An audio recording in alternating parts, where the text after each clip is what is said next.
The Bombers buckled up in the hope to show more fight against their arch-rivals than they did in their Anzac Day meeting earlier this year.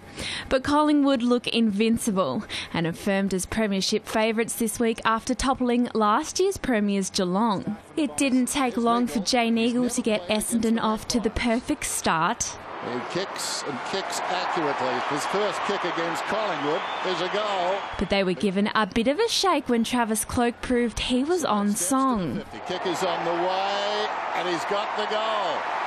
David Hill was dangerous up forward. So Hill comes in and kicks truly.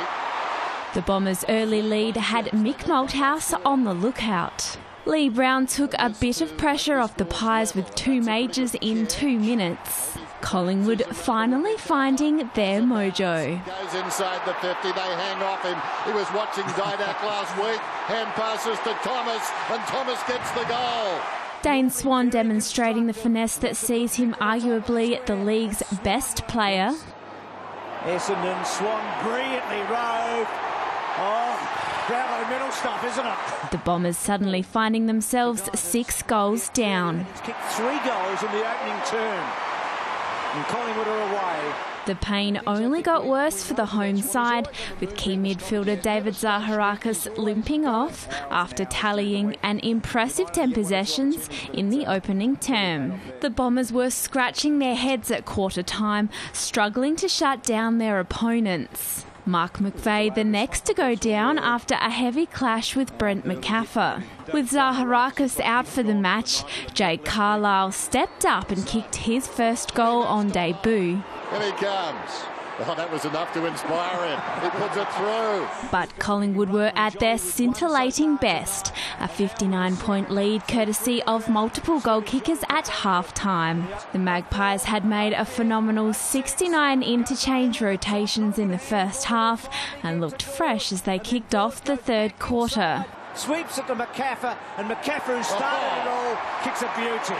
And seemed so comfortable they could afford to make easy mistakes. Well, maybe it was going through Medhurst, though. Tried to mark it. Travis Cloke equalling the same 4-goal performance as last time he met the Bombers. It's going to do his confidence a lot of good. There was a lot more football to play, but Brent McCaffer seemingly put the game out of reach for Essendon. You should do this for a living. McCaffer goes in and kicks his third. But Bombers fans were happy to make fun of their side.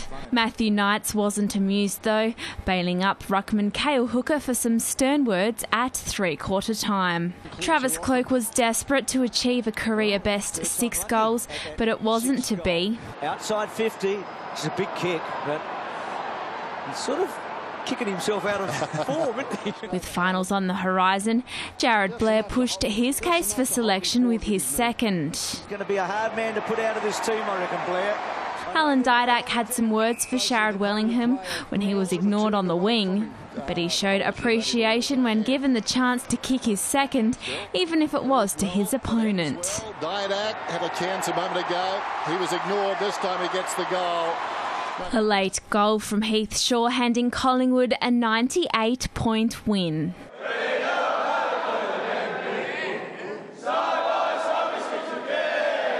Lisa Brougham, Big Pond Sport.